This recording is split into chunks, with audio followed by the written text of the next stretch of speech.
नमस्कार दोस्तों, मैं रोहित कुमार आप सभी लोगों का directstudy.com पे दिल की गहराइयों से स्वागत करता हूं। आज हम लोग इस क्लास में चैप्टर नंबर 30 करने जा रहे हैं। ज्यामिति है। इससे पहले मैंने ये बुक में चूँकि पीछे से क्लास ले रहा हूं तो इसमें मैंने कई सारे चैप्टर ऑलरेडी करा दिया है। ये सारे चैप्टर आप जाकर प्लेलिस्ट बना हुआ है, वहाँ से देख सकते हैं। कंप्लीट मैथमेटिक्स इसमें मैं आपको पढ़ाऊँगा। पूरा 0 लेवल से लेकर हाई लेवल तक ले चलेंगे। किसी भी एग्जाम का आप तैयारी करते हो आपके लिए ये रामबाण होगा। इस बुक में जो थ्योरी दिया रहता है ये थ्योरी भी कराऊंगा। जब ये थ्योरी हो जाएगा इस बुक का तो मैं इसके क्वेश्चंस भी बताऊंगा। मैं दिखा रहा हूँ ये सारे थ्योरी है, बहुत सारे थ्योरी रहते हैं। उसके बाद ये जितने क्वेश्चन है ये क्वेश्चन भी कराऊंगा, ठीक है।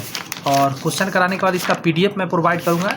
डिस्क्रिप्शन में लिंक दिया हुआ है टेलीग्राम का, वहाँ से ज्वाइन करिएगा। इस बुक का भी सोल्यूशन देखिएगा, क्योंकि बहुत सोल्यूशन इससे मेरा मैच करेगा, लेकिन बहुत ऐसा मैं सोल्यूशन दूंगा जो थोड़ा शॉर्ट तरीका होगा, वो मेरा अपना तरीका होगा, मैं वो भी आपके बीच रखूंगा। लेकिन ये भी सोल्यूशन अगर आप देखना चाहते हैं तो आप देख सकते हैं। इसका PDF मैं आपको प्रोवाइड करवा देता हूँ। जिन लोगों को नहीं पता है उनको बता देना चाहता हूँ। जो सीरीज चल रहा है उसमें मैं जो किताब करा रहा हूँ आप देख सकते हैं, ये है tricky approach to mathematics. MB publication का ये बुक आता है, समझे, अच्छा होता है। तो चलिए मैं इसी को फिलहाल आपके बीच रखता हूँ। मैं शुरू कर रहा हूँ। आप चैनल सब्सक्राइब करके बेल आइकन प्रेस कर सकते हैं मैथमेटिक्स को अच्छे से एकदम सीखने के लिए। देखिए, ज्यामिति का मतलब क्या होता है? जियोमेट्री। इसमें क्या कहा जाता है ज्यामिति के अंतर्गत कि हम लोग शेप दो तीन तरह का इसमें क्लासेस चलते हैं। जैसे कि 2D पिक्चर का तैयारी करते हैं हम लोग, 3D का भी बात होता है, लेकिन मेनली इसमें हम क्या करते हैं, एंगल से रिलेटेड ज़्यादातर बातें करते हैं। बात समझ में आया? एंगल की बात होती है, त्रिभुज की बात होती है, चतुर्भुज की बात होती है, वो सारे चीज़ हम लोग इसमें करेंगे। यानी एक तरह से कहिए 2D का बात करते हैं हम लोग। एक और होता है जो 3D होता है जो ये है, मैं अभी कराऊंगा। इसके बाद वो चैप्टर आएगा, पीछे में है। चलिए मैं इसको फिलहाल बताता हूँ। अगर कोण का प्रकार देखिएगा, मैं इसको तेजी में ले चलूँगा, ये ऑलरेडी आप लोग जानते होंगे। क्वेश्चन पे चलेंगे तो ज़्यादा डिटेल चलेंगे, और जो टॉपिक ज़्यादा हार्ड होगा उसको मैं बढ़िया कर दूंगा। जैसे न्यून कोण, एक्यूट एंगल क्या होता है? तो सबको पता है कि 90 डिग्री से छोटा और 0 डिग्री से बड़ा जो एंगल होता है उसी को हम लोग एक्यूट एंगल बोलते हैं, यस और नॉट। जैसे ये लाइन अगर पूरी सीधा होता तो वो राइट एंगल ट्रायंगल हो जाता, लेकिन ये नीचे का में झुक गया है तो एक्यूट एंगल ट्रायंगल है। और यही लाइन अगर पीछे की तरफ झुक जाएगा तो और 90 से बड़ा हो गया तो ऑब्ट्यूस एंगल ट्रायंगल हो गया। तो ये ऑब्ट्यूस एंगल, सॉरी ट्रायंगल नहीं बोलेंगे, यहाँ पे एंगल की बात हो रही है। तो ऑब्ट्यूस एंगल में होता है 90 से बड़ा होता है, लेकिन 180 से छोटा रहता है। इसमें पूरी 90 होता है और इसमें 90 से छोटा होता है, इतना आप जानते हैं। यहाँ पे एक जान लीजिए, हिंदी में नाम जानिएगा, थोड़ा कंफ्यूज हो गया है। अभी फिलहाल एक एग्जाम हुआ है उसमें रिजु कोण एक होता है। तो रिजु कोण का मतलब होता है स्ट्रेट एंगल, समझे, 180 डिग्री बनता है। देख लीजिए पूरा लाइन एक इधर है, एक लाइन इधर हो गया। एक है प्रत्यावर्ती कोण, जिसको कि पुनर्युक्त कोण भी कहते हैं, रिफ्लेक्स एंगल बोलते हैं। इसमें क्या होता है ना, ये लाइन है 180 से ज़्यादा हो जाता है बड़ा। देखिए ये लाइन यहाँ आना चाहिए था, ये नीचे चला गया, तो ये कोण 180 से बड़ा हो गया, तो इसी को हम लोग बोलते हैं रिफ्लेक्स एंगल। अंडरस्टैंड? ज़्यादा इस पर मेहनत करके बर्बाद नहीं करना है समय, आप टेंशन न लीजिएगा। देखिए पूरक या अनुपूरक या कोटि पूरक कोण, ये सारे एक ही बात है। पूरक कहिए, अनुपूरक कहिए या कोटि पूरक कोण कहिए, ये सभी कंप्लीमेंट्री एंगल को कहते हैं। एक होता है सप्लीमेंट्री, एक होता है कंप्लीमेंट्री। एक ट्रिक देता हूँ, कभी नहीं गलती होगा। देखिए कंप्लीमेंट्री और सप्लीमेंट्री जब आप देखेंगे तो कंप्लीमेंट्री सुनने से आपको थोड़ा छोटा लगेगा, सप्लीमेंट्री सुनने से बड़ा लगेगा। सप्लीमेंट्री जो होता है इसमें यहाँ पे S लिखा रहता है, 8 के जैसा होता है। S जब लिखते हैं तो 8 के जैसा ही होता है, ठीक है। S अगर आप लिख रहे हैं तो 8 के जैसा होता है, इसीलिए इसमें 180 डिग्री बनता है और कंप्लीमेंट्री में 90 डिग्री से बनता है। जैसे कि अब समझिएगा ज़रा, ये एंगल A एंगल जो है दिया हुआ है यहाँ पे, ये दोनों का जोड़ अगर 180 बन रहा है, सॉरी 90 बन रहा है, तो कंप्लीमेंट्री हो जाएगा। जैसे ये दोनों का जोड़ कितना बन रहा है, 90, यहाँ पे 180 बनता है। जैसे इस एंगल और इस एंगल को आप जोड़ेंगे तो क्या बन जाएगा, 180 बन जाएगा, तो ये क्या हो जाएगा, सप्लीमेंट्री हो जाएगा। यही था, बस इतना ही इसमें। यहाँ देखिए लंब किरण क्या होता है, परपेंडिकुलर रे। तो जैसे एक लाइन के ऊपर में एक लाइन आके ऐसे टच हो जाए पूरी 90 डिग्री पे, उसी को हम लोग किरण बोलते हैं। देखिए यहाँ पे इसको लंब किरण के नाम से हम लोग जानते हैं। क्लियर हो रही है बात? पूरा बेसिक अभी क्लियर हो जाएगा, क्वेश्चन में टाइम लगेगा आने में। समांतर रेखा जिसको पैरेलल लाइंस बोलते हैं, तो दो लाइन के बीच का दूरी यदि नहीं कमता है कभी भी तो उसको पैरेलल लाइंस बोला जाता है। क्लियर है बातें?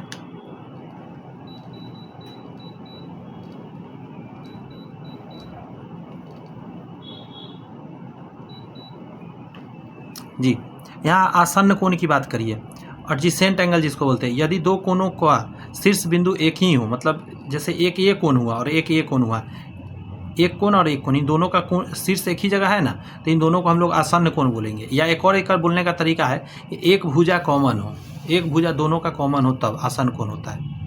यहाँ है सम्मुख या शीर्ष अभिमुखा कोण।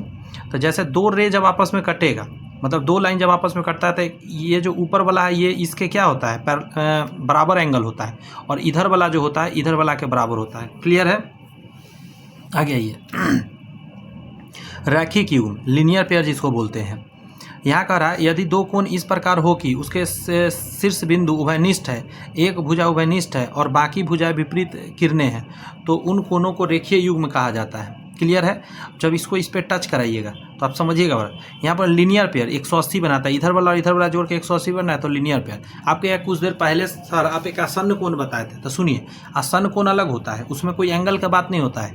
जैसे ये दोनों आसन्न है क्योंकि इन दोनों का जो पॉइंट है वो एक जगह मिल रहा है, बट 180 जिस समय बन जाएगा, मतलब ऐसा आसन्न कोण जिसमें दोनों कोण 180 बना लेता है, तो उसको हम लोग बोलते हैं रैखिक युग्म, लीनियर पेयर। और ये बहुत इंपॉर्टेंट है, ये सारे बहुत बार यूज होगा आगे क्वेश्चन में। यहाँ कह रहा है यदि कोई किरण किसी रेखा पर आधारित हो तो इस प्रकार बने कोण आसन्न कोण होता है, क्योंकि 180 बनता है। अगर किरण आके टच कर गया तो इधर इधर का जोड़ कितना होता है, 180 होता है, स्ट्रेट लाइन बनता है। इसीलिए दो तिर्यक छेदी रेखा द्वारा कोण बनाना, मतलब मान के चलिए दो रेखा जो आपस में कटता है, बहुत सारे कोण बनते हैं। जैसे आप देखिए यहाँ पे मैं आपको दिखा रहा हूँ,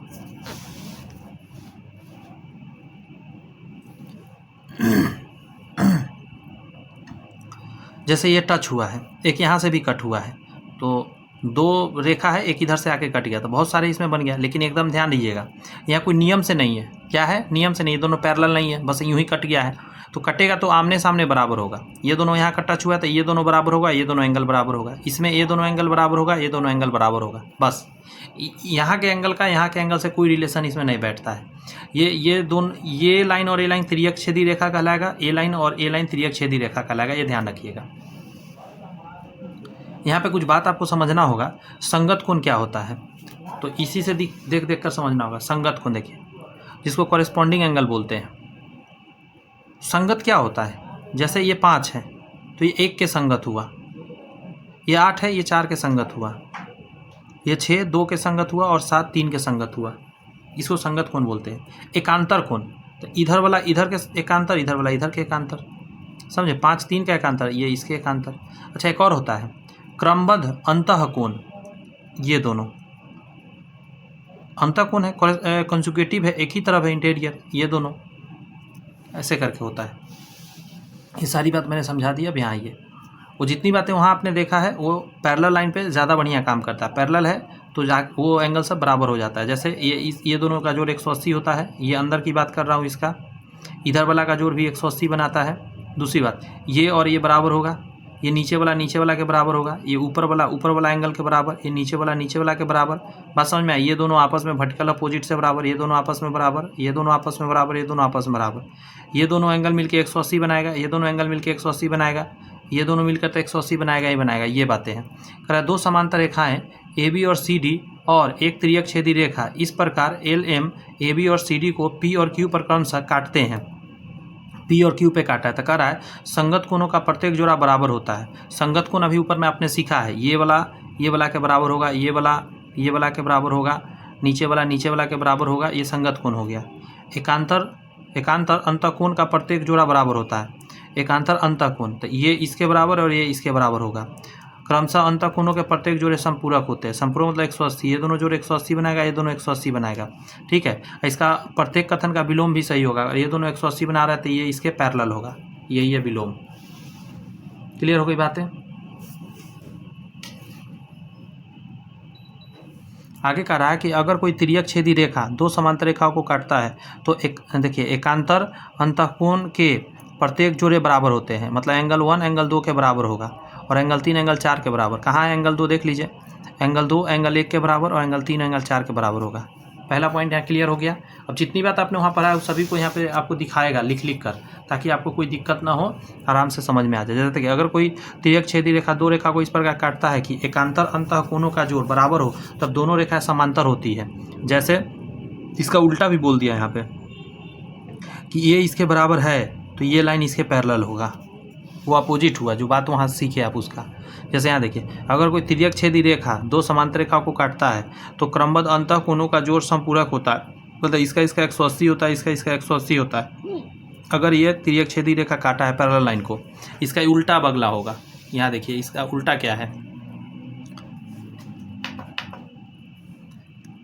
यहाँ कह रहा है अगर एक तिर्यक छेदी रेखा दो रेखाओं को इस प्रकार काटे कि क्रमबद्ध अंतःकोण का जोड़ संपूरक हो, तब दोनों रेखाएं समांतर होगी, पैरेलल होगा। अगर ये इसके जोड़ 180 है तो ये पैरेलल हो जाएगा। क्लियर है। यहाँ पे कहा जा रहा है कि अगर दो समांतर रेखाएं एक तिर्यक छेदी रेखा को काटता है तो किसी भी क्रमबद्ध एकांतर कोणों के जोड़ों को समद्विभाजी समांतर होंगे। कहने का मतलब है कि इसका अगर ये दोनों तो एंगल बराबर है, अगर इसको 20 से ये काटा, इसको 20 से काटा, तो ये दोनों जो लाइन बना ये दोनों भी पैरेलल होगा आपस में।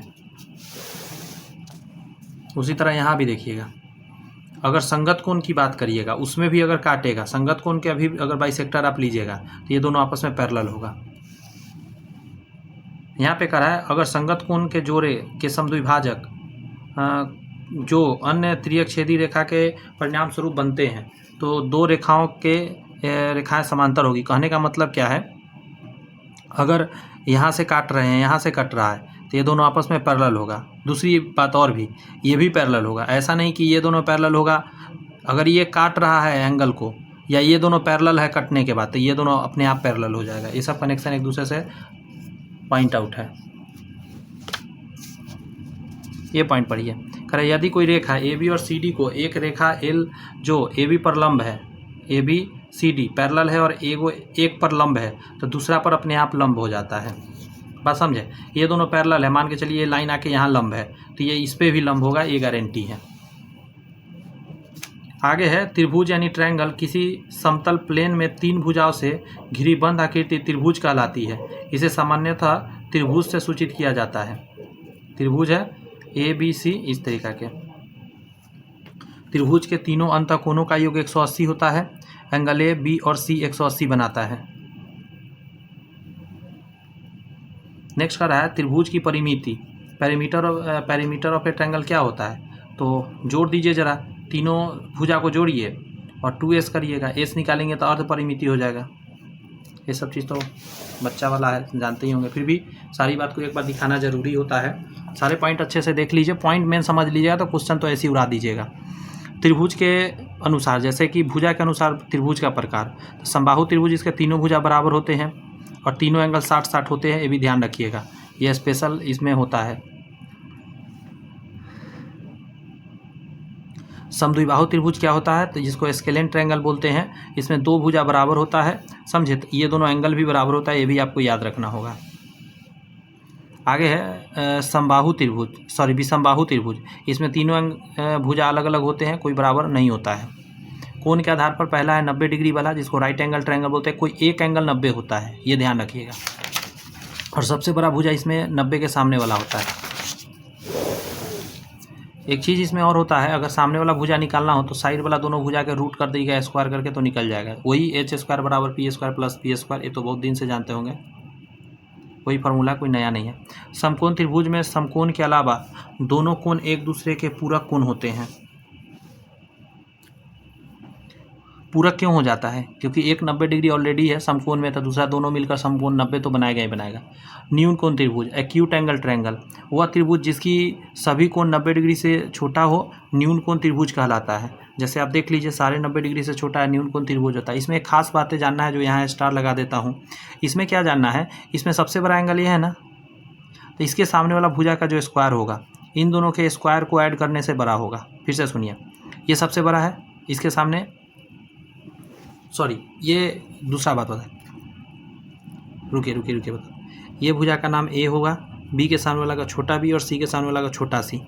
तो एक लॉजिक होता है, ऐसे एंगल मतलब कहीं भी ले सकते हैं आप, एक ही यहाँ लिखा गया और भी ले सकते हैं। जैसे समझिए बात को, जैसे मान के चलिए कि आपने दो गो का स्क्वायर करिए जोड़कर, एक्यूट एंगल में काम करेगा, तो जो बचा हुआ वाला होगा ना, उसके स्क्वायर से ये दोनों बड़ा होगा। फिर से एक बार बोलूँ, 3 कंडीशन इसमें टोटल फॉलो होता है। एक्यूट में क्या होता है कि जो दो गो को जोड़िएगा, किसी भी दो का स्क्वायर करके जोड़िएगा तो तीसरा से बड़ा हो जाएगा।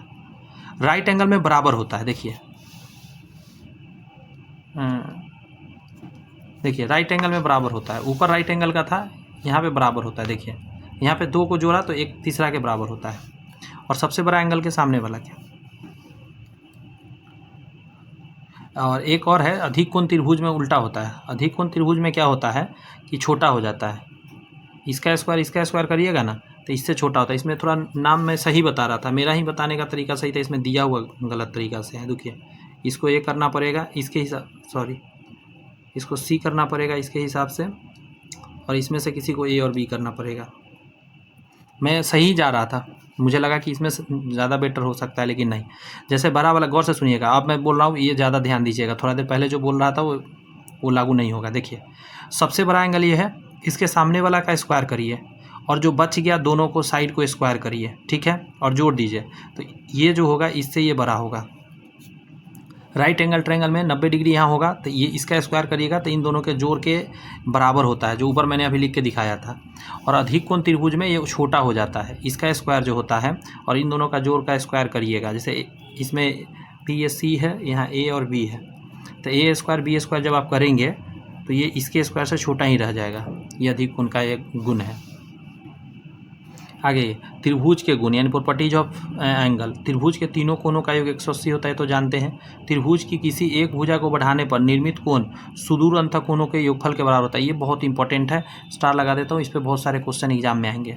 ये जो बाहर वाला एंगल है इसके 1 और 2 अगर लिख देते हैं तो ये 3 लिखते हैं तो एंगल 3 जो होगा ये बराबर होगा 1 प्लस एंगल 2 के। बस समझ में आया कुछ, इन दोनों के जोड़ के बराबर होता है, वही चीज़ यहाँ पे लैंग्वेज में लिखा गया है। आगे है आपका कि a प्लस बी बड़ा होगा c से जोड़कर, b प्लस सी a से बड़ा होगा जोड़कर, c प्लस से b से जोड़कर बड़ा होगा। अर्थात किसी त्रिभुज की किन्हीं दो भुजाओं का योग, किन्हीं दो भुजाओं का योग, वर्ग नहीं करना है, योग सदैव तीसरी भुजा से बड़ी होती है। ये त्रिभुज का सबसे बड़ा गुण है। एक और चीज़ आपको जानना है, ये तो योग वाला हो गया। यहाँ देखिए यहाँ पे कह रहा है कि त्रिभुज की किन्हीं दो भुजाओं का अंतर सदैव तीसरी भुजा से छोटा ही होता है। अगर आप अंतर करते हैं तो तीसरा भुजा से छोटा ही होगा। माइंड में क्या बात। अब जो बातें आपके बीच रखने वाले हैं ये तो आपको इतना मार्क्स दिलाएगा कि आप सोच नहीं सकते। अभी के ज़माना में, मॉडर्न ज़माना के हिसाब से ये परफेक्ट है जो आपको समझना है। देखिए a बटा साइन ए बराबर b बटा साइन बी बराबर c बटा साइन सी बराबर के कांस्टेंट होता है। इसको आप देखिए ज़रा, इसके सामने a, b के सामने b और c के सामने c। अब क्या है, a बटा साइन a, b बटा साइन b, साइन b मतलब ये वाला एंगल और साइन c मतलब ये वाला एंगल, ठीक है, बराबर कांस्टेंट होता है। यहाँ पे एक और चीज़ जानना है,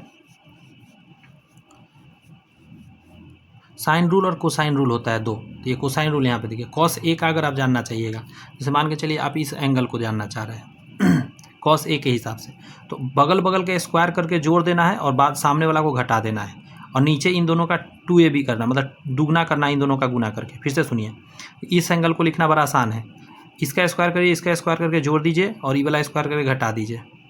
ऊपर में, नीचे में क्या करिएगा, 2 गुने ए और ये गुना करके लिख दीजिए।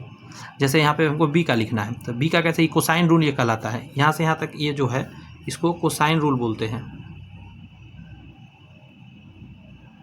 ये साइन रूल था, ये कोसाइन रूल है, ठीक है। उसी तरह मान के जैसे बी का लिखना है तो कुछ नहीं करना, इसका स्क्वायर करके जोड़ेंगे और ये वाला स्क्वायर करके घटाएंगे और बटा के नीचे इन दोनों का गुना लिखेंगे 2ab। और ये अभी तक का जितना टॉपिक आपने पढ़ा है सबसे इंपॉर्टेंट टॉपिक ये है। सी का उसी तरह लिख लेंगे। आगे आइए, दिया है एंगल ए एंगल बी से बड़ा है और एंगल बी एंगल सी से बड़ा है, तो भुजा में भी वही होगा। जो सबसे बड़ा भुजा उसके सबसे बड़ा एंगल के सामने बड़ा भुजा, छोटा एंगल के सामने छोटा और मीडियम वाला के सामने मीडियम भुजा होता है। अर्थात सबसे बड़ी कोण के सामने सबसे बड़ी भुजा होगा, सबसे बड़ी तथा सबसे छोटी कोण के सामने सबसे छोटी भुजा होगा। आगे आपका माध्यिका मेडियन। यदि भुजा BC का मध्य बिंदु D हो तो शीर्ष A से D को मिलाने वाली रेखा माध्यिका कहलाती है। फिर से सुनिए, जैसे ABC है, अगर ये D जो है, ठीक है, अगर ये बीच से काट दे इसको एकदम बीचों बीच, ये यहाँ से यहाँ और यहाँ से यहाँ बराबर हो जाए तो ये मेडियन कहलाएगा, माध्यिका।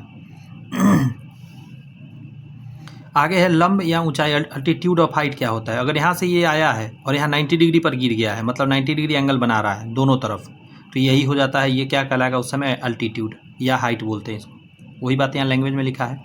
आगे कहता है कोण समद्विभाजक यानी एंगल बाइसेक्टर क्या होता है, मतलब यहाँ से ये आता और ये एंगल को 20 से काट के आता, मतलब यहाँ का एंगल दोनों बराबर करता है, तो उसी को एंगल बाइसेक्टर बोलते हैं। पिक्चर से दिखाते हैं, आप इस पिक्चर से समझिए। यहाँ से ये जो लाइन गया है इसको बराबर काट कर गया, ये दोनों बराबर है। ये लाइन इसको बराबर काट के आया है, ये लाइन इसको बराबर काट के आया है, तो ये क्या कहलाएगा, इसी को हम लोग बोलते हैं कोण समद्विभाजक। आगे है आपका लंब समद्विभाजक क्या होता है, परपेंडिकुलर बाइसेक्टर। तो ये थोड़ा अलग है, ये लाइन को 90 डिग्री पर गया है, ये भी लाइन के 90 डिग्री से आया है, ये भी लाइन के 90 डिग्री से यहाँ जाकर मिला है, समझे। तो ये सभी 90 डिग्री करके आया है। एक और बात, लंब समद्विभाजक यहाँ लिखा है, लंब भी होगा समद्विभाजक भी होगा, यानी कि 90 डिग्री तो गया ही गया है, लेकिन इसको बराबर काट कर गया है, इसको बराबर काट के गया है, इसको बराबर काट के गया है, और यहाँ पे एक जगह मिला है। एक और बात, अब यहाँ से वो जितनी बातें अभी पढ़ा उसका यूज करके कुछ और बातें होती है। जैसे यहाँ से स्टार मार्किंग वाला पॉइंट चल रहा है, ये आपको पता होना चाहिए हर हाल में। जैसे यहाँ लिखा हुआ है केंद्रक, ठीक है, गुरुत्व केंद्र, सेंट्रोइड, गुरुत्व केंद्र कहिए या केंद्रक कहिए। देखिए एक अंतः केंद्र होता है, अंतः केंद्र और केंद्रक में बहुत का डिफरेंस है। एक सरकम सेंटर होता है, ऑर्थो सेंटर होता है। ये सारी सेंटर के बारे में अभी हम आपके बीच बात रखेंगे, समझिएगा सिर्फ, और थोड़ा याद रखने का कोशिश कीजिए। अंतः केंद्र इन सेंटर, और एक होता है सरकम सेंटर परिकेंद्र। तो परिकेंद्र सुन के तो अलग जैसा लगता है, अंतः केंद्र सुन के और अंतः केंद्र और केंद्रक थोड़ा कन्फ्यूज करता है, लेकिन आप जानिए केंद्रक जो होता है, जब यहाँ से जो आके लाइन इसको बराबर काटता है, यानी माध्यिका, जब तीनों माध्यिका, एक ट्रायंगल में 3 माध्यिका बनेगा, तीनों माध्यिका जहाँ मिलेगा उसको जी से सूचित करते हैं हमेशा, और इसको हम लोग ग्रेविटी बोलते हैं या सेंट्रोइड बोलते हैं, इसको सेंट्रोइड बोलते हैं। इस शब्द को ध्यान रखना है, इन सेंटर अलग है, सेंट्रोइड अलग है, यानी केंद्रक। अंतः केंद्र अलग है। अंतः केंद्र में क्या होता है कि कोण को काट के बराबर जाता है। जैसे ये जो लाइन गया है एंगल को बराबर काट के गया है, यहाँ पे ये लाइन क्या है, ये माध्यिका है, यहाँ पे ये लाइन क्या है, तो आप कहिएगा कि यहाँ माध्यिका, यहाँ पे है कोण बाइसेक्टर, समझे, कोण समद्विभाजक।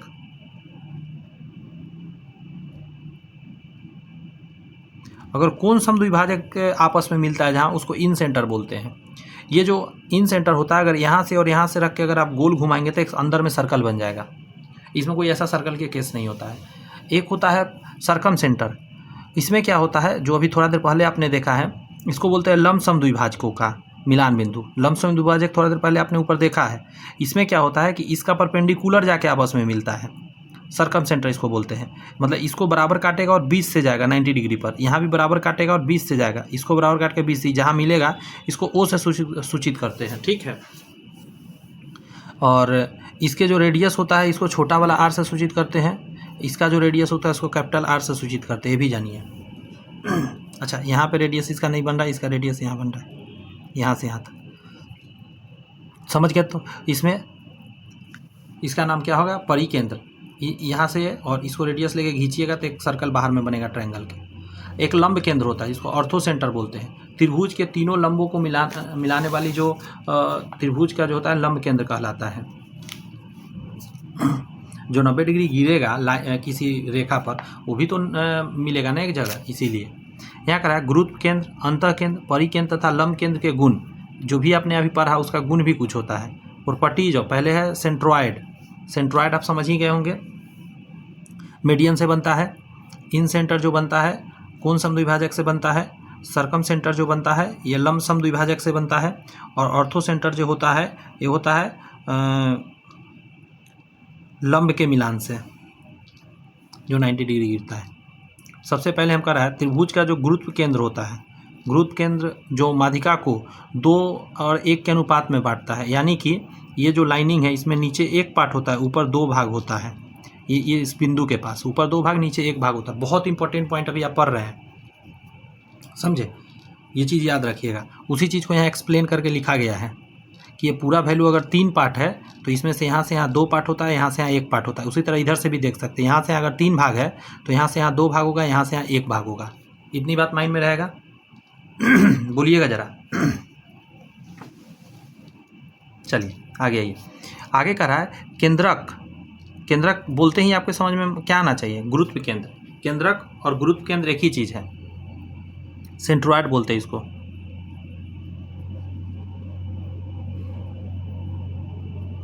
सेंट्रोइड को शीर्ष से मिलाने वाली रेखा त्रिभुज को 3 बराबर भागों में बांटती है। ये जो है यहाँ से और यहाँ से और यहाँ से मिला रहे हैं, तो ये पार्ट, ये पार्ट, ये पार्ट और ये पार्ट और ये पार्ट और ये पार्ट सब बराबर होता है, यानी कि ये छोटा छोटा सभी का एरिया बराबर होता है। सीधी इतना जानिए।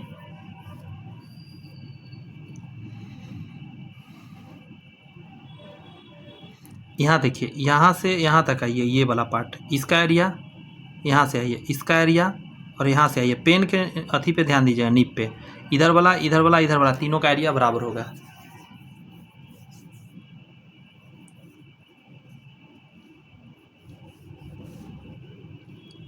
आगे बढ़े, यहाँ देखिएगा, माध्यिका त्रिभुज को 2 बराबर भागों में बांटती है। माध्यिका आता है तो इधर वाला बराबर भाग में बांटती है, मतलब क्षेत्रफल बराबर होता है। आगे आइए, अगर गौर से सुनिएगा, यहाँ पे एगो मैजिक बताने वाला हूँ। अगर मान के चलिए एक ट्रायंगल है, और ट्रायंगल में आप जो देख रहे हैं जी लिखा हुआ है एकदम अंदर में बीच में, आपको आई थिंक दिख रहा होगा, ये नहीं दिख रहा है तो मैं बता रहा हूँ, जी लिखा है, यानी ये जो है माध्यिका है, ये जितने लाइन है माध्यिका जहाँ जहाँ टच किया अगर उसको भी मिला देते हैं तो ये जो सेंटर है उसका भी माध्यिका है, ये जो अंदर वाला त्रिभुज है उसका भी माध्यिका है, और सब बार त्रिभुज बराबर हो रही है। अंदर में भी जितना त्रिभुज बन रहा है सबका एरिया बराबर, जैसे इसका मैंने बोला था इसका एरिया बराबर है, उसी तरह अंदर का भी एरिया बराबर होगा, वही बात यहाँ लिखा गया है।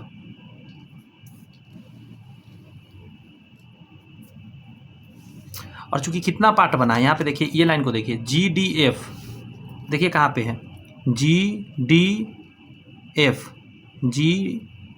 यहाँ पे 1, ये पूरा इतना को 1 ले रहा है, ठीक है। GDF का क्षेत्रफल, तो ABC के क्षेत्रफल का 1/12 भाग, तो ऐसे गिनिए कितना भाग हुआ, 1 2 3 4 5 6 7 8 9, 1 2 3 4 5 6 7 8 9 10 11 12, टोटल 12 पार्ट है ना इसमें भाई। तो किसी एक को लीजिएगा जब, GDF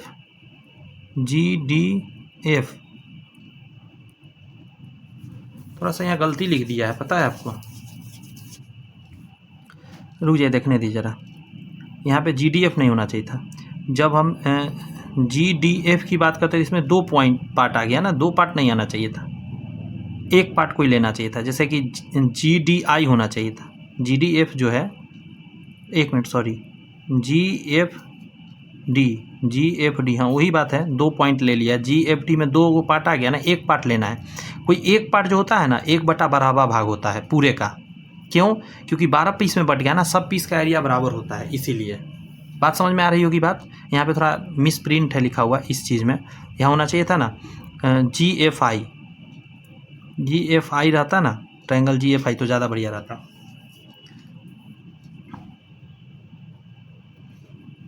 अच्छा, BD पैरेलल FE, BD जो है B और D, BD पैरेलल आपका होता है FE, ये इसके पैरेलल होता है। यहाँ पे पढ़ते हैं क्या है, अब हम बात करते हैं P, ऑर्थो सेंटर की बात करते हैं, ठीक है। ऑर्थो सेंटर क्या होता है, जो लंब गिरता है तो एक जगह आके मिलता है। यहाँ पे एक चीज़ आपको समझना है, BPC, ये जो पूरा एंगल है, ठीक है, 180 माइनस एंगल ए होता है, इसको 180 से घटाएगा ना, ये पूरा एंगल ए को, तो ये एंगल निकल जाएगा। उसी तरह इस तरफ से निकालना हो तो इसको 180 से घटाइए, अगर इस तरफ का निकालना हो तो इसको 180 से घटाइए। ये याद रखिएगा 90 डिग्री के केस में ये होता है। ये सभी समझिए एक तरह से क्वेश्चन ही आपके सामने चल रहा है, जो आपको पता होना चाहिए। जैसे 6 नंबर में अब देखिए यहाँ पे कुछ टॉपिक है, क्या है कि ये 90 आकर गिरा है, ये भी 90 गिरा है, ये भी 90 गिरा, मतलब लंब केंद्र की बात हो रही है। अभी हमने एक जगह बताया था ना, ऑर्थो सेंटर जिसको बोलते हैं। ये P क्या है,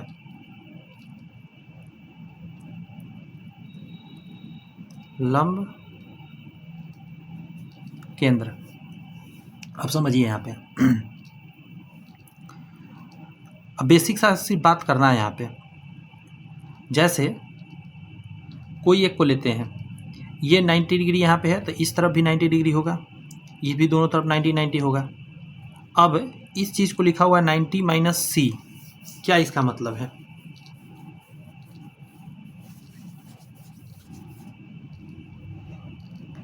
BAD, BAD, ये जो यहाँ वाला एंगल है,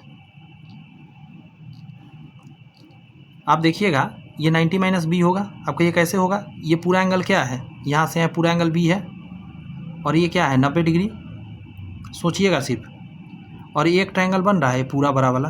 कहाँ सर बन रहा है? अगर ये 90 डिग्री है और ये बी है तो इसको 90 माइनस बी बोलेंगे। इस तरफ को क्या बोलेंगे? उसी तरह ये 90 है और ये पूरा सी है तो इसको बोलेंगे 90 माइनस सी। तो जैसे यहाँ बोलेंगे उसी तरह यहाँ से बोलेंगे, अपोजिट साइड से। अगर यहाँ से लीजिएगा ये 90 है तो इस एंगल को क्या इधर वाला को बोलेगा 90 माइनस ए। समझ गए? उसी तरह का सारा लिखा गया है। नहीं भी याद है तो आप नॉर्मली निकाल के भी बना सकते हैं। यहाँ पे ABC अगर देखेंगे एक ट्रायंगल है और फिर से 90-90 ही है। अब देखिए जैसे यहाँ 90 देखिए आपके माइंड में यही बात आना चाहिए कि 90-90 वाला का खेला चल रहा है। अब क्या हो रहा है, यहाँ पे बहुत कचरा जैसा दिख रहा है, बट घबराना नहीं है, आपको समझ में आ जाएगा। देखिए DPB, कहीं एक से शुरू कीजिए ना, DPB, ये जो एंगल है, एंगल C कैसे हो गया ये समझना है आपको, क्योंकि ये 90 है, समझे। और इसको प्रूफ करना पड़ जाएगा थोड़ा सा। वैसे आप याद रख सकते, रखिएगा, मैं बताने का कोशिश करता हूँ। जो यहाँ वाला एंगल है ये C के बराबर होगा, इधर वाला एंगल इधर B के बराबर होगा, यहाँ ये A के बराबर होगा, इधर वाला C के बराबर होगा। अपोजिट होता है। इधर का एंगल का बात करिएगा, ये वाला जो एंगल है ये B के बराबर होगा, और इधर का एंगल का बात करिएगा तो A के बराबर होगा। ये याद रख सकते हैं आप चाहें तो।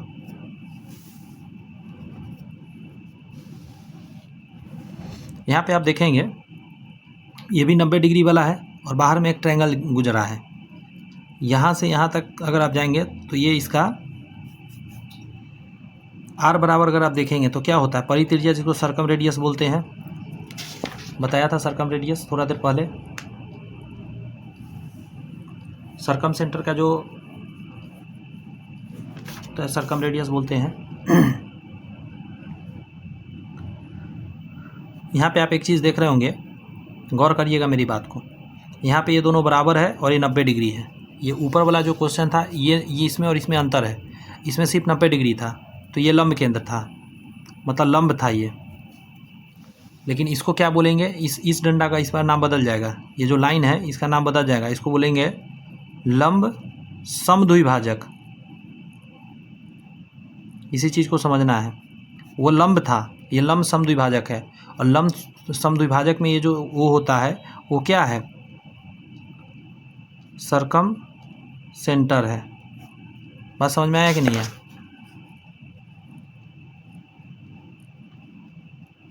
बात परिकेंद्र जिसको बोलते हैं। छोटी छोटी बात को आपको समझना है।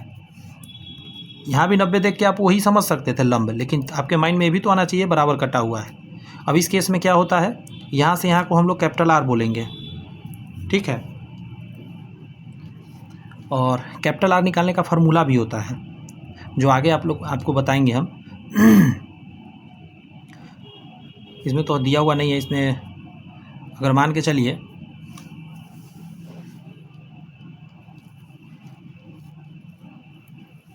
यहाँ पे क्या लिखा गया है उसको देखिए, BOC, ये वाला जो है इसका डबल होता है। अगर इस तरफ से देखिएगा तो इसका डबल होगा, इस तरफ से देखिएगा तो इसका डबल होगा। बात समझ में आया? ऊपर वाला का ये डबल होता है। ये चीज़ समझना है आपको, वही यहाँ पे दिया गया है। और ये यूज भी होता है। एक कैपिटल R होता है, एक स्मॉल r होता है, समझे। अगर आप ABC/4 इंटू एरिया करिएगा, और एक होता है S/एरिया,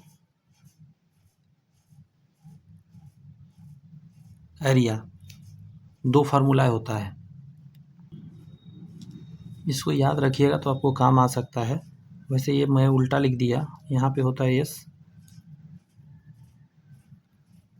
समझे, एरिया/S। इसको ऐसा भी देखेंगे आप लिखा हुआ, इसका मतलब ये एरिया होता है। इसको भी लिखा रहेगा ABC/4 4 डेल्टा। ट्रायंगल का मतलब एरिया होता है। ये कैपिटल आर निकालने का फॉर्मूला है यदि जब ए बी सी इसका भुजा हो उस समय।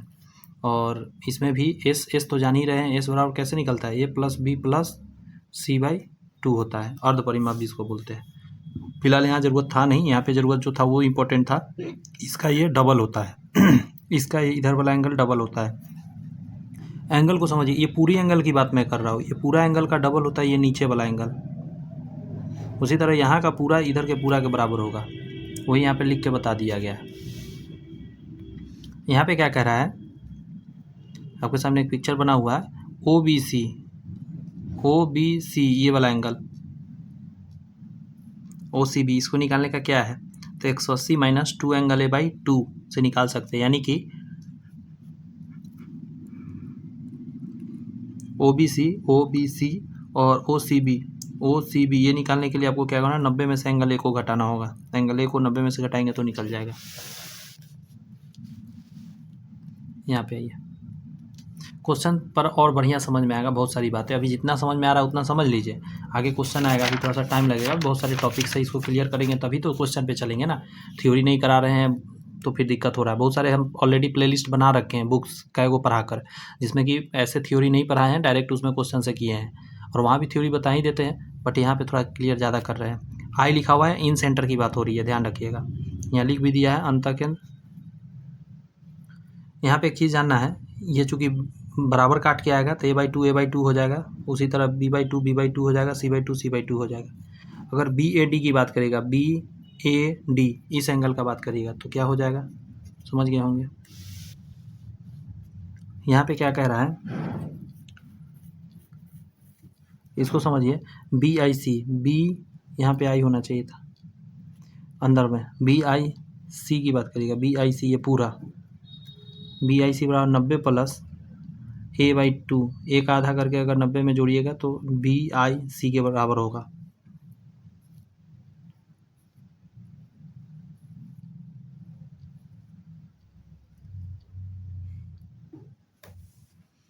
यहाँ पे लिखना चाहिए था, समझे, इसको मैं राउंड कर दे रहा हूँ। यहाँ लिखना चाहिए था कि किस आधार पे ये कर रहा है, डायरेक्ट ऐसे कैसे, आगे बढ़िए, इसको रहने दीजिए। त्रिभुजों की सर्वांग समता यानी कॉन्ग्रुएंसी ऑफ ट्रायंगल। दो ट्रायंगल अगर कॉन्ग्रुएंस है, देखिए एक होता है सिमिलरिटी, एक होता है कॉन्ग्रुएंसी। अभी हम सिमिलरिटी भी आगे होगा तो हम बताएंगे आपको। कॉन्ग्रुएंसी में क्या होता है, कुछ कंडीशन लागू होता है। जैसे मान के चलिए इसको कॉन्ग्रुएंस हम कह रहे हैं, इसका मतलब है इसको उठाइए, इसके ऊपर डालिए, पूरी ढक जाएगा, कुछ भी इसका पार्ट नहीं दिखेगा। फिर इसको उठा के इस पर डालिए तो इसका कुछ भी पार्ट नहीं दिखेगा, इसका दिखेगा। दोनों कंडीशन एक दूसरे पर डालने पर अगर पूरी ढक जाए तो उसी को सर्वांग सम बोलते हैं। इसको जब तोड़ेंगे तो निकलता ही है सर्वांग सम, सभी अंग समान, सर्वांग सम, समझ गए। तो इसमें क्या होता है, कंडीशन है कुछ सर्वांग सम होने के लिए कि ये दोनों सर्वांग सम कब होगा, अगर जैसे मैं अभी दिखा दे रहा हूँ नीचे, जैसे देखिए यहाँ लिखा है ना कंडीशंस फॉर कॉन्ग्रुएंसी।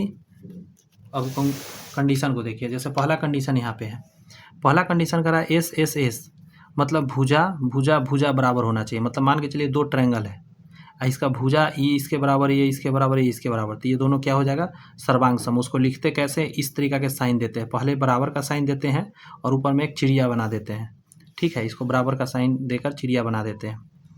एक और कंडीशन है, जैसे एस ए है, मतलब साइड और इसी के अगल बगल वाला एंगल। ऐसा नहीं कि ये साइड है तो ये एंगल और ये एंगल की बात करिएगा, नहीं, ये साइड है तो इसके अगल बगल वाला एंगल, ये साइड है तो इसके अगल बगल वाला एंगल।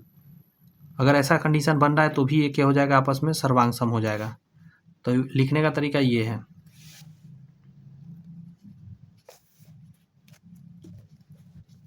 आगे देखेंगे, एक और होता है भुजा कोण भुजा, इसमें कोण बीच में होता है, भुजा दोनों तरफ होता है। ये कंडीशन में भी सर्वांग सम हो सकता है, ये सब कंडीशन याद रखना है। आगे है आपका कोण भुजा। देखिए कोण भुजा है, एंगल साइड, यहाँ एंगल, यहाँ साइड, तब जाके ये क्या हो जाएगा, सर्वांग सम हो जाएगा। नेक्स्ट आप देखिएगा, यहाँ करा है समकोण कर्ण भुजा RHS, ये भी इंपॉर्टेंट है। RHS में क्या होता है कि एक तो 90 डिग्री एंगल मिल जाएगा आपको, जैसे ये एंगल 90 डिग्री मिल गया और दो भुजा बराबर होगा, जिसमें एक हाइपोटेनस होगा और एक इन दोनों में से कोई भुजा हो सकता है। जैसे ये इसके बराबर है, हाइपोटेनस बराबर होना जरूरी है। यहाँ कह रहा है त्रिभुज की समरूपता। अब यहाँ से हम लोग बात करेंगे सिमिलरिटी ऑफ ट्रायंगल। सिमिलरिटी क्या है, इसमें क्या होगा, देखने में आपको एक जैसा दिखेगा। रूल क्या है, देखने में एक जैसा दिखेगा, बट ये कोई ज़रूरी नहीं कि ये इसको ढक देगा और ये इसको ढक देगा। जैसे मैं आपके सामने दिखाता हूँ, एक सर्कल ये है और एक सर्कल ये है, ये दोनों सर्वांगसम नहीं है। अगर मैं ये पिक्चर आपके सामने रखता हूँ तो आप कहेंगे ये दोनों सर्वांगसम है, क्योंकि इसको इस पर डालिए और इसको इस पर डालिए, दोनों एक दूसरे को अच्छे से ढक देगा। मतलब ये जब इस पर ढकेगा तो नीचे वाला नहीं दिखेगा, ये इसको ढकेगा तो नीचे वाला नहीं दिखेगा। अब सुनिएगा, तो ये सर्वांगसम होगा, लेकिन इन दोनों में ये सिमिलरिटी है। कैसे, देखने में एक रंग है, इसको इस पर डालिएगा तो इसको पूरा ढका, नहीं ढका, इसको इस पर डालिएगा तो पूरा ढक देगा, लेकिन ये तो नहीं ढक पाएगा। तो ये दोनों सिमिलर है, वही बात है। तो कुछ लॉजिक है ट्रायंगल के केस में। अगर हम त्रिभुज की बात करते हैं तो इसके संगत कोण बराबर होते हैं। संगत कोण मतलब ये इसके बराबर, ये एंगल इसके बराबर, ये एंगल इसके बराबर होगा। उसके बाद संगत भुजा अनुपातिक होता है, मतलब इसको अगर इसके बटा में डालिएगा और इसको इसके बटा में डालिएगा और इसको इसके बटा में डालिएगा, जो वैल्यू होगा तो काट कर बराबर आएगा। मतलब इन दोनों के भुजा का जो रेशियो निकालिएगा, इन दोनों का रेशियो बराबर आएगा। समझ रहे हैं, वही बात यहाँ लिखा गया है, मैं जो लैंग्वेज में बोला हूँ। क्वेश्चन पे और अच्छा से हम समझाएंगे, अभी जितना आप समझा रहे हो उतना समझिए। त्रिभुज के समरूप होने के कुछ शर्त होता है। जैसे अगर तीनों एंगल बराबर हो तो ये सिमिलर हो सकता है, लेकिन इस केस में समरूपता नहीं होता है। समरूपता हो सकता है, सर्वांगसम नहीं हो सकता। जो सर्वांगसम पीछे देखे थे आप, उसमें हमने ऐसा रूल बताया, ए वाला नहीं बताया है। क्यों? क्योंकि नहीं होता है। मान के चलिए एक ट्रायंगल मैं छोटा बना दिया, ऐसा ही सेम ट्रायंगल बड़ा बना दिया, मतलब भुज इसके कोण सारे बराबर है, तो क्या हो गया, ये सर्वांगसम हो गया। ये समरूप हो गया। यहाँ पे उसी को दिया गया। समरूप के लिए सिर्फ ऐसा साइन देते हैं, ये बस चिड़िया, बराबर का साइन नहीं देते हैं। अगर दो त्रिभुज की कोई संगत कोण भी बराबर हो तो त्रिभुज समरूप होगा। दो के लिए भी लागू होता है, ऐसा नहीं कि तीन ही बराबर हो। तीन तो बराबर होगा तो होगा ही होगा, लेकिन एंगल से भी हो जाएगा। दो को भी बराबर है तो वो दोनों समरूप होगा। जैसे यहाँ पे बता दिया गया कि अगर ये दोनों बराबर है तो समरूप है। अच्छा, एक भुजा होता है, अगर तीनों साइड बराबर हो दो त्रिभुज का तो भी वो समरूप होता है आपस में। जैसे यहाँ देख लीजिए, ये इसके बराबर, ये इसके बराबर, ये इसके बराबर, तो ये दोनों भी समरूप हो गया। आगे है भुजा कोण भुजा से भी हो जाएगा। देखिए, तो मान के चलिए ये इसके बटा में, ये इसके बटा में कर दीजिए और ये एंगल इसके एंगल में कर दीजिए, तो भी काम हो जाएगा आपका। ऐसे करके दिया गया है, या इधर वाला भी ले सकते हैं, कोई दो। यहाँ पे कह रहा है कि यदि किसी समकोण त्रिभुज में समकोण शीर्ष से कर्ण पर डाला गया लंब डाला जाए तो इस प्रकार निर्मित दोनों त्रिभुज मूल त्रिभुज के समरूप होगा। कहने का मतलब, अगर ये 90 डिग्री इस पे डालिएगा तो ये बड़ा वाला समरूप हो जाएगा ये छोटा वाला के, ये बड़ा वाला समरूप हो जाएगा इस छोटा वाला के, और ये जो छोटा वाला आपस में दोनों समरूप हो जाएगा। यही बात यहाँ पे लिख दिया है। ये याद रहेगा तो बनाते समय क्वेश्चन आसान रहेगा। एक बहुत इंपॉर्टेंट टॉपिक है ये जो मैं अभी बता रहा हूँ। देखिए, यदि ABC एक त्रिभुज है और DEF समरूप त्रिभुज है। कैसा त्रिभुज है? समरूप, ध्यान रखिएगा, सिमिलर त्रिभुज है। या मैं ऐसे साइन दे देता हूँ। तो नियम क्या है कि इसका जो एरिया होगा और इसका एरिया बटा में डालते हैं, तो इसका जो भुजा होगा उसका स्क्वायर और इसके एक भुजा का स्क्वायर, संगत भुजा याद रखिएगा, क्या होता है? बराबर होता है। उसी तरह जैसे मान के चलिए यहाँ AB आपने डाला, कहाँ AB डाला और नीचे में DE डाला। अगली बार आप क्या ले रहे हैं? BC, तो इसमें लीजिएगा EF का स्क्वायर, इसमें AC लीजिएगा तो इसमें DF का स्क्वायर लीजिएगा। ये कंडीशन बहुत इंपॉर्टेंट है, ये काम करता है।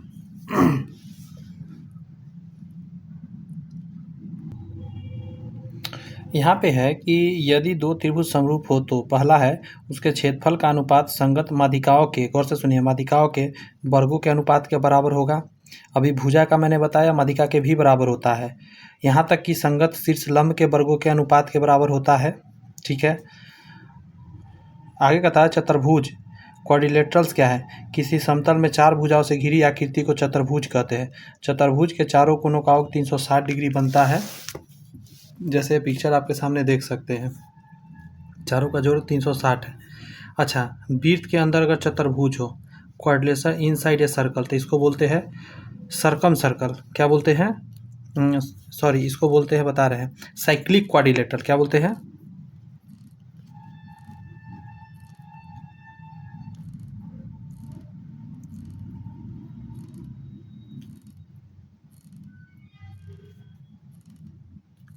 साइक्लिक क्वाड्रिलेटरल बोलते हैं। इसमें एक रूल होता है, आमने सामने का योग होता है 180 बनाता है। देखिए क्लियर है बात। यहाँ करा है, देखिए यहाँ लिख दिया चक्रीय चतुर्भुज साइक्लिक क्वाड्रिलेटरल समूह कोणों का योग 180 बनाता है। एक और मस्त जानकारी यहाँ लीजिए, इस पर एग्जाम में क्वेश्चन आता है, डी ए बी, कहाँ है, डी ए बी, ये जो थीटा होता है वो इसके बराबर होता है, ये बाहर वाला इसके सामने के बराबर होगा। कहीं भी बढ़ाइएगा ना, मान के चलिए हम इसको ऐसे ऐसे ऐसे यहाँ बढ़ा दिए, ये जो एंगल होगा ये इसके बराबर होगा। इतनी बात याद रहेगा। आगे कहता है नोट में कि चतुर्भुज के अंदर वृत्त, यानी कि चतुर्भुज के अंदर यदि वृत्त हो तो एक बड़ा बढ़िया लॉजिक काम करता है। इस पर भी क्वेश्चन आता है, क्या लॉजिक काम आता है उसको समझिए। ए बी जोड़ सी डी, ए बी जोड़ सी डी ये बराबर होगा इधर इधर के जोड़ का, मतलब इधर वाला जोड़िएगा ना तो इधर इधर जोड़ के बराबर होगा। सम्मुख भुजाओं के युग्म के योग बराबर होते हैं। चतुर्भुज के प्रकार भी है, टाइप्स ऑफ क्वाड्रिलेटरल। पहला अगर आयत की बात करेगा, आयत में आमने सामने की भुजा बराबर होती है, विकर्ण दोनों बराबर होता है, ठीक है, वही बात यहाँ लिखा गया, जो बात मैंने बोला वही बात है। विकर्ण आपस में दोनों काटता है एक दूसरे को बराबर, मतलब ये चारों डंडा बराबर हो जाएगा। यहाँ एक इम्पोर्टेंट बात ये है, किसी आयत के सभी भुजाओं के मध्य बिंदु को मिलाने से बना चतुर्भुज समचतुर्भुज होता है। ये जो होता है समचतुर्भुज बनता है। समचतुर्भुज क्या होता है, इसका ये तीनों डंडा बराबर होता है, मतलब चारों डंडा बराबर होता है। ये कोण 90 डिग्री नहीं होता है, समचतुर्भुज कहलाता है। वर्ग की बात करेगा स्क्वायर का, तो चारों डंडा बराबर होता है, विकर्ण बराबर होते हैं, 90-90 कोण बनता है। सारी बात यहाँ पे उसी को मेंशन किया गया है। यहाँ कह रहा है वर्ग के दो विकर्ण होते हैं, ठीक है, दोनों एक दूसरे के समकोण पर विभाजित करता है, मतलब ये जो विकर्ण होता है 90 डिग्री पर कटता है। आगे आपका कि डी ओ वो तो बताया है 90 डिग्री जो बन रहा है सो। आगे कह रहा है अगर कोई वर्ग एक चक्रीय चतुर्भुज है तो वृत्त का व्यास क्या होगा, वर्ग का विकर्ण होगा। कॉमन सेंस की बात है।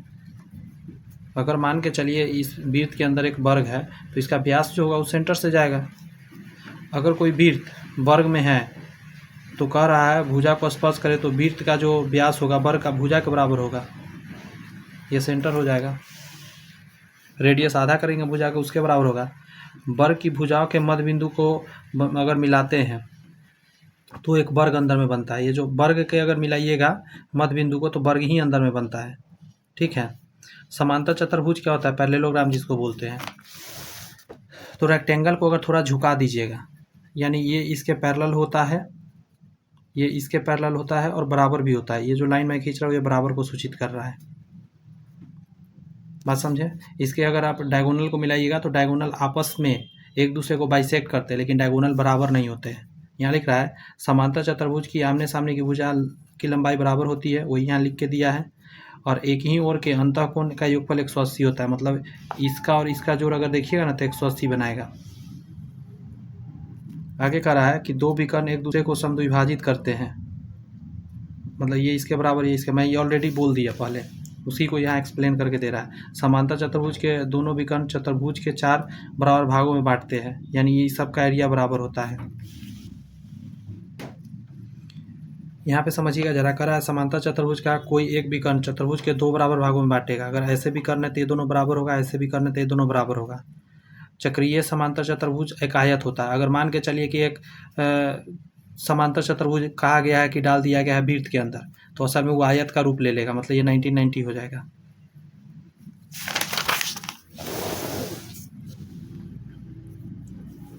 अगर किसी समांतर चतुर्भुज के अंदर कोई वृत्त हो तो समांतर चतुर्भुज से एक समचतुर्भुज होगा, ये भी लॉजिक है।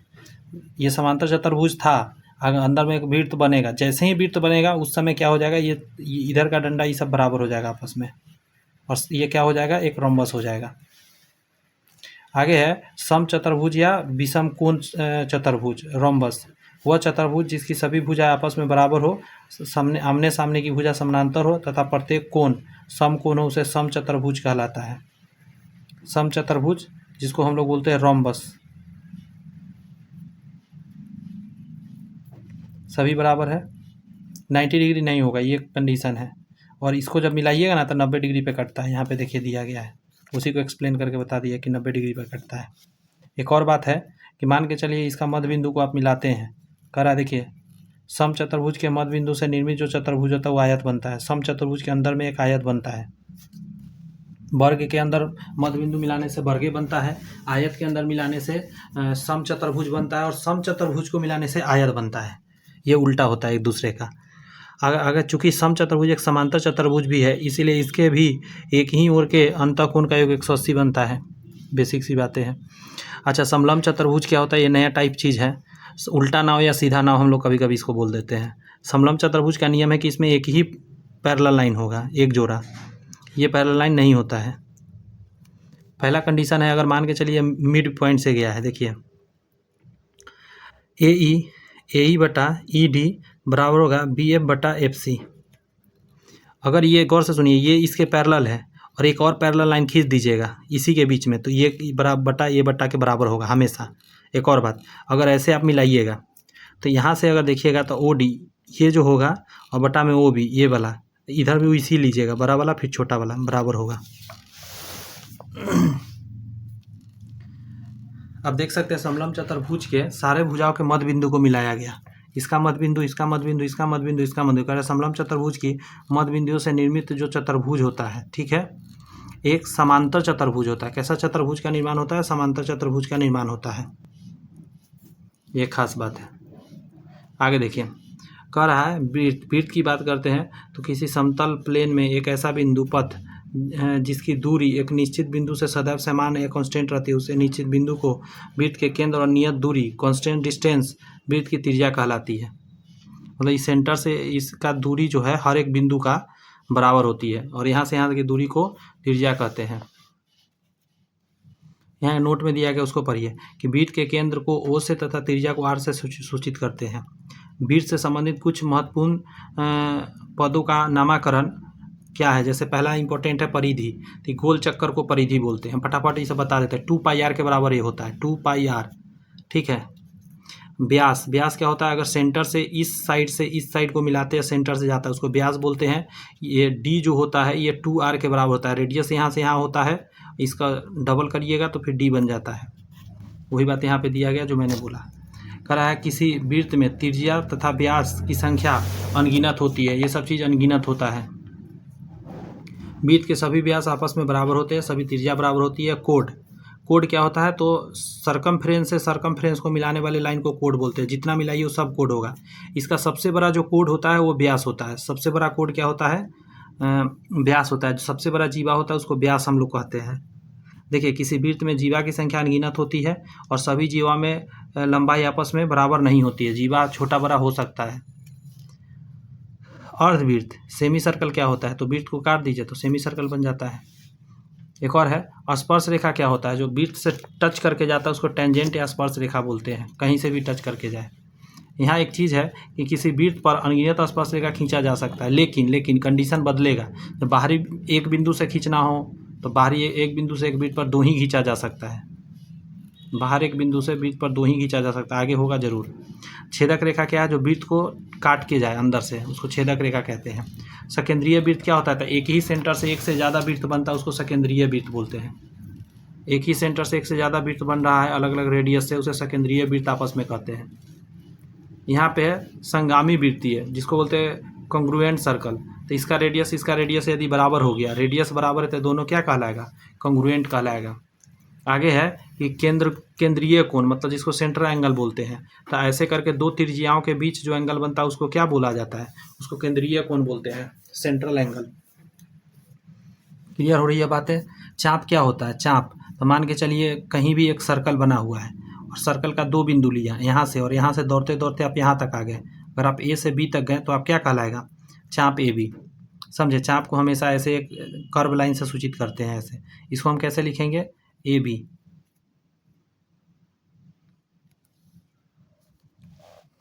ये छोटा वाला को लघु चाप, बड़ा वाला को दीर्घ चाप कहेंगे। यहाँ वृत्तखंड को समझिए, सीगमेंट ऑफ ए सर्कल। तो अगर आप ऐसे एक लाइन से कहीं से वृत्त को काट देते हैं कैंची लेकर, तो एक लघु वृत्तखंड बनता है, दीर्घ वृत्तखंड बनता है। चक्रीय चतुर्भुज क्या होता है, तो मैं ऑलरेडी बता दिया, साइक्लिक क्वाड्रिलेटरल। जो वृत्त के अंदर एक क्वाड्रिलेटरल हो, मतलब वृत्त के अंदर चतुर्भुज हो, जो आमने सामने 180 बनाता है। ये कोण इसको 180 बनाएगा, ये वाला इसको 180 बनाएगा जोड़कर। आगे है वृत्त पर आधारित महत्वपूर्ण प्रमेय, कुछ है जो इम्पोर्टेंट है, उसको पढ़ लेते हैं क्या क्या है। बस अब ज़्यादा देर नहीं, थोड़ा देर बचा हुआ है, इतना करने के बाद फिर क्वेश्चन हम लोग करेंगे। देखिए, किसी संगामी वृत्त में समान चाप द्वारा बने जीवा की लंबाई समान होती है। पहला पॉइंट यही है। क्या मतलब है, देखिए, किसी संगामी वृत्त में चाप द्वारा बने जीवा की लंबाई बराबर होती है। कहने का था संगामी वृत्त, इंग्लिश भी देगा हर चीज़ का तो ज़्यादा बढ़िया है, बट दिया नहीं है इस बुक में, कोई नहीं। देखिए, ओ ए की अगर बात करिएगा और ओ बी, ओ ए और ओ बी, ठीक है, और यहाँ पे है ओ डैश सी और ओ वन डी बराबर है, और ये इसके बराबर है, मतलब त्रिज्या बराबर है। इसका R1 है, इसका R2 कहिएगा, और R1 बराबर R2।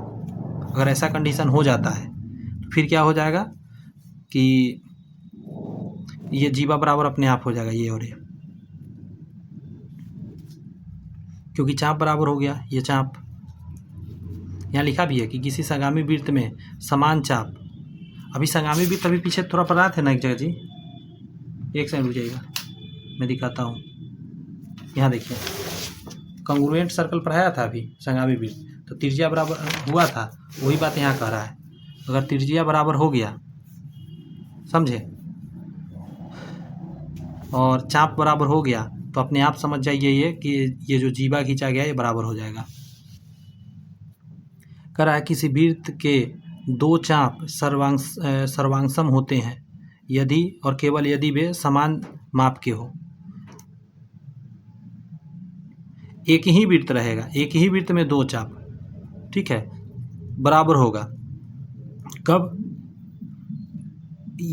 यदि और केवल यदि वे समान माप का हो चाप, मतलब यहाँ से यहाँ अगर समान माप का है तो बराबर होगा, या यहाँ कहिए कि एंगल बराबर होगा तो ये चाप अपने आप बराबर हो जाएगा।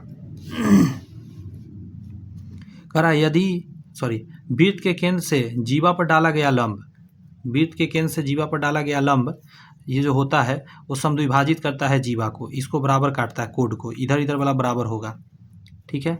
आगे है समान जीवा की लंबाई वृत्त के केंद्र से समदूरस्थ होती है। इसका क्या मतलब उसको समझिए, ये सब क्वेश्चन बनाने में काम आएगा। जैसे मान के चलिए ये सेंटर है, तो अगर ये जीवा का लंबाई समान है यहाँ और यहाँ है, तो यहाँ से और यहाँ का दूरी और यहाँ से यहाँ का दूरी बराबर होगा। आगे है आपका, यहाँ भी देखिए ज़रा, एक जीवा यहाँ है, एक जीवा यहाँ है, इसका उल्टा भी काम करेगा। और मान के चलिए ये दूरी इसके बराबर है, तो ये जीवा अपने आप बराबर हो जाएगा। आगे है आपका, आगे है कि जब वृत्त की दो जीवा एक दूसरे को काटती हो, दो जीवा एक दूसरे को काटती हो, एक सेकंड दीजिए मुझे, हाँ, बहुत इंपॉर्टेंट केस है, स्टार में लगा देता हूँ, इस पर बहुत क्वेश्चन आता है, बहुत ज़्यादा। एक दूसरे को काट रहा है तो कंडीशन क्या बनता है, गौर से देखिएगा कि पी ए गुना पी बी बराबर होगा पी डी गुना पी सी, मतलब यहाँ इतना गुना इतना और इतना गुना इतना बराबर होगा। केस नंबर 2, ये तो अंदर कटा था, ये बाहर भी कट सकता है, बाहर कटेगा, कंडीशन समझिएगा, तो इतना गुना इतना और इतना गुना इतना हो सकता है। एक कंडीशन में क्या होगा कि एक ऐसे रहेगा एक ऐसे रहेगा, तो कोई दिक्कत नहीं है। यहाँ देखिए, इधर से करिए, इतना गुना इतना, इधर करिएगा इतना गुना इतना, सेम चीज़, समझ गए, लॉजिक याद रखना है। चक्रीय चतुर्भुज से संबंधित महत्वपूर्ण तथ्य, वही बात, आमने सामने वाला 180 बनाता है। एक तो ये है पॉइंट, दूसरा पॉइंट ये है कि बाहर वाला जो होता है इसके बराबर होता है। चक्रीय चतुर्भुज के आमने सामने की दोनों भुजा बराबर हो तो अन्य भुजा समानांतर होगी। अगर आमने सामने वाला बराबर साइज का हो गया तो ये दोनों समांतर हो जाएगी। प्रत्येक चक्रीय समचतुर्भुज एक वर्ग होता है, ये तो बात पहले ही जानते हैं। प्रत्येक चक्रीय समांतर चतुर्भुज एक आयत बनाता है।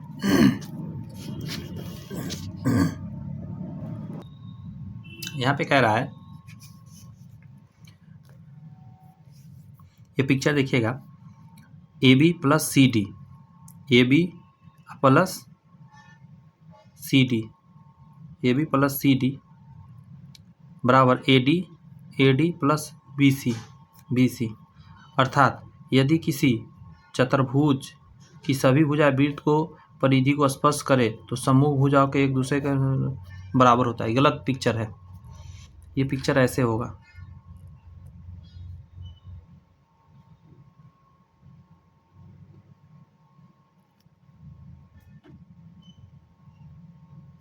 ऐसे अगर टच कर रहा हो, ये उसकी बात हो रही है, ठीक है, जो सभी बिंदु पे टच करे। यहाँ टच कर रहा है, नहीं ना कर रहा है, यहाँ से अगर लाइन जाता है ऐसे टच करके और यहाँ पे डी और सी रहता तब ये जाके सही हो जाता क्वेश्चन। इतना घस देता हूँ, अब ये सही हो गया। तब क्या होता है कंडीशन कि इधर वाला का जोड़ इधर वाला के जोड़ के बराबर होता है। यहाँ कह रहा है अर्धवृत्त का कोण समकोण होता है। जैसे समझिए जरा, अगर ये सेंटर से जा रहा है तो ये ऐसे मिलाइए 90 डिग्री, ये भी सेंटर से जा रहा है, इधर मिलाइए 90 डिग्री, ये सेंटर से जा रहा है, इधर मिलाइए 90, कहीं भी मिलाइएगा 90 डिग्री ही बनता है। आगे है वृत्त के केंद्र पर बना कोण परिधि पर बने कोण का दुगुना होता है। परिधि पर बना कोण केंद्र पर बने कोण का आधा होता है। ये क्या है उसको यहाँ समझिए। यहाँ से दो बिंदु लिया आपने और एक केंद्र पर बनाया यहाँ पे और एक बनाया यहाँ पे, तो इसका ये डबल होता है, इसका ये आधा होता है। बात यही बात है, यहाँ पे आधा कह दिया, उल्टा उसका है। यहाँ है एक ही वृत्तखंड के समान, एक ही वृत्तखंड के कोण समान होते हैं। इसका क्या मतलब है, यहाँ से गौर से सुनिएगा, यहाँ पे कोण बना और यहाँ से यहाँ बना, ये दोनों थीटा है। अगर आप और भी बना दीजिएगा ऐसे करके इन दोनों बिंदु से, तो ये भी कितना होगा, ये भी थीटा होगा, सब थीटा बनता रहेगा। ये दोनों लेकिन सेंटर होना चाहिए, एक ही जगह से, मतलब समान होना चाहिए। किसी जीवा द्वारा दोनों वृत्तखंडों में बना कोण संपूरक होता है। ये क्या है भाई, देखिए यहाँ से करा, किसी जीवा द्वारा दोनों वृत्तखंडों में बना कोण संपूरक होता है। अगर एक कोण ऊपर बना एक कोण नीचे बना तो बीच से कर दिया ना। अगर मान के चलिए ऐसा होता, ये यहाँ से होता तो एक यहाँ ऐसे बनता और एक यहाँ ऐसे बनता, ये चक्रीय चतुर्भुज नहीं हो गया। तो इसका जोड़ 180 हो जाएगा। वही बात कर रहे हैं, इन दोनों का जोड़ 180 बनता है। अगला है वृत्त की स्पर्श रेखा से संबंधित परिणाम। स्पर्श रेखा के बारे में कह रहा है, क्या है। पहली कंडीशन ये है, जो उधर लिखा है लैंग्वेज में वो मैंने नहीं बताया, तो यहाँ बता देता हूँ कि जो स्पर्श रेखा बाहरी बिंदु से एक वृत्त पर 2 खींचा जा सकता है। इसमें नियम क्या है कि ये जो रेखा होगा ये दोनों बराबर होगा, ठीक है। दूसरी बात, ये दोनों एंगल बराबर होगा, यहाँ पे जो एंगल बनेगा वो भी बराबर होगा, ये रेडियस बराबर होता है, ये एंगल 90 डिग्री होता है। इतनी बात आपको जानना है। अगर ये 90 डिग्री है, अगर इसको निकालना है तो आप इसका स्क्वायर करके अगर डालिएगा तो निकल सकता है आराम से। h² बराबर p² प्लस b² फार्मूला से आए करा है। वृत्त के किसी बिंदु पर खींची गई स्पर्श रेखा को केंद्र से मिलाने वाली रेखा स्पर्श बिंदु पर समकोण होती है। यानी कि ये सेंटर से अगर मिलाइएगा स्पर्श जहाँ कर रहा है तो 90 डिग्री बनता है, चाहे किसी डायरेक्शन में कर रहा हो। अगला पॉइंट कह रहा है कि ये बिंदु से यहाँ है, उसी को यहाँ प्रूफ करके बताया गया है, θ1 θ2। इसको रहने दीजिए, क्वेश्चन में आएगा तब कर लेंगे हम लोग। यहाँ करा उभयनिष्ठ स्पर्श रेखाओं की संख्या। जैसे अगर एक सकेंद्रीय वृत्त होगा तो उभयनिष्ठ स्पर्श रेखा नहीं बन सकता, कहीं भी स्पर्श रेखा दोनों को स्पर्श करके नहीं जाएगा। कंडीशन अगला, एक स्पर्श रेखा कब होगा, जब वृत्त अंदर से टच कर रहा होगा। तो एक स्पर्श रेखा है जो दोनों को टच करके जा रहा है, एक लाइन है ना सिर्फ। आगे अगर दो वृत्त आपस में कट गया हो, प्रतिच्छेद कर रहा हो, तब 2 स्पर्श रेखा होगा जो दोनों टच करके जाएगा। जब वृत्त बाहर से टच कर रहा हो, वो तो अंदर से टच था बाहर से, तब 3 स्पर्श रेखा होगा, एक तो ऊपर से दोनों को टच करके जाएगा और एक बीच से जाएगा टच करके। उसी तरह जब दूर दूर हो 2 तो 4 बनता है टोटल। एक ऐसे स्पर्श करके जाता है, एक ऐसे स्पर्श करके, एक ऐसे स्पर्श करके, एक ऐसे स्पर्श करके जाता है। 4 रेखा है जो दोनों का स्पर्श करके जाएगा। यहाँ नोट में देखिए, T1 तथा T2 उभयनिष्ठ अनुप्रस्थ रेखा यानी डायरेक्ट कॉमन टेंजेंट कहलाता है। इस पिक्चर में समझा रहा है, इसको डायरेक्ट टेंजेंट बोलते हैं, लेकिन ये जो ऐसे कॉर्नर क्रॉस बन के जाता है उसको बोलते हैं उभयनिष्ठ अनुप्रस्थ ट्रांसवर्स। समझे, ट्रांसवर्स कॉमन टेंजेंट बोला जाता है। ये भी नहीं जानते बहुत लोग, जानिए। और एक गलती यहाँ पे किया हुआ, इसको T1 कहना है, इसको T3 कहना है, मिसप्रिंट था। आगे आइए, यहाँ है उभयनिष्ठ अनुप्रस्थ रेखा। लेंथ ऑफ बहुत इंपॉर्टेंट है, यहाँ से तो क्वेश्चन एग्जाम में आएगा ही आएगा। देखिए, जब दोनों वृत्त बाहें स्पर्श हो रहा हो, बाहर से टच कर रहा हो, और आपको निकालना हो क्या, AB की लंबाई, AB का लंबाई, तो क्या करिएगा, √4 R1 R2 करिएगा। R1 R2 रूट के अंदर 4 R1 R2 करके निकाल लीजिएगा। याद रखने की कोशिश करिएगा। ये आगे केस 2 में कह रहा है कि दूर दूर हो तो उस समय क्या करिएगा, तो अगर यहाँ से यहाँ तक का दोनों सेंटर के बीच का दूरी C है तो बड़ा आसानी से आप AB निकाल लीजिएगा। √C का स्क्वायर, इसका स्क्वायर करिएगा, माइनस R1 R2 का स्क्वायर करिएगा। ये में बड़ा ये होगा, छोटा ये होगा, जो भी बड़ा हो R1 में से उसको घटा के स्क्वायर, ऐसे स्क्वायर होगा ना, बड़ा छोटा कहीं भी डालिएगा तो पॉजिटिव ही आ जाएगा। अच्छा, उभयनिष्ठ अनुप्रस्थ रेखा का लंबाई जब निकालना हो, ऐसे कॉर्नर ऐसे वाला का निकालना हो, इसका, और यहाँ से यहाँ लंबाई C है, तब क्या हो जाएगा, माइनस हो जाता है। समझे। अभी यहाँ पे एक चीज़ समझिए, जब सीधा था तो माइनस यहाँ किए थे, जब ऐसे क्रॉस हो गया तो प्लस किए हैं। सॉरी, तो इसको समझना बड़ा आसान है। ऐसे किए हैं तो असल में तो ये गुना जैसा दोनों लाइन बना रहा है कि नहीं बना रहा है, गुना जैसा, तो कहीं हाँ बन रहा है, बस इसी को प्लस जैसा मन में सोच लेना था। यहाँ प्लस होता है R1 R2 और जब ऐसे सीधा सीधा माइनस जैसा दिख रहा है तो माइनस करते हैं। इंपॉर्टेंट था ये दोनों, बहुत इंपॉर्टेंट। अच्छा, इंपॉर्टेंट पॉइंट में कुछ और है, जैसे किसी जीवा का लंब समद्विभाजक वृत्त के केंद्र से होकर गुजरता है। मान के जीवा पर अगर लंब समद्विभाजक खींचेगा, सेंटर से जाएगा। करा किसी वृत्त के केंद्र तथा जीवा के मध्य बिंदु को मिलाने वाली रेखाखंड को जीवा पर लंब होता है। यहाँ देखिए क्वेश्चन क्या था, वृत्त के केंद्र तथा जीवा के मध्य बिंदु, जीवा का मध्य बिंदु और केंद्र को मिलाइएगा, वो लंब बना देगा, 90 डिग्री बना देगा। यदि किसी वृत्त की दो जीवाएं समान हो तो उसके संगत कोण भी सर्वांगसम होते हैं। कहने का मतलब, अगर ये जीवा इसके बराबर है तो ये एंगल अगर θ1 है तो ये θ2 है, तो यहाँ θ1 बराबर θ2 हो जाएगा, दोनों बराबर ही होगा। आगे आइए, आगे करा है, यदि चक्रीय चतुर्भुज की दो भुजाएं समानांतर हो तो शेष दो भुजाएं आपस में बराबर हो जाती है अपने आप। यदि दो एक ही त्रिज्या के वृत्त एक दूसरे के केंद्र से गुजरे तो उभयनिष्ठ जीवा की लंबाई क्या होगा, √3R होगा। क्या कहा पता है, यदि दो एक ही त्रिज्या के वृत्त एक दूसरे से केंद्र से गुजरे,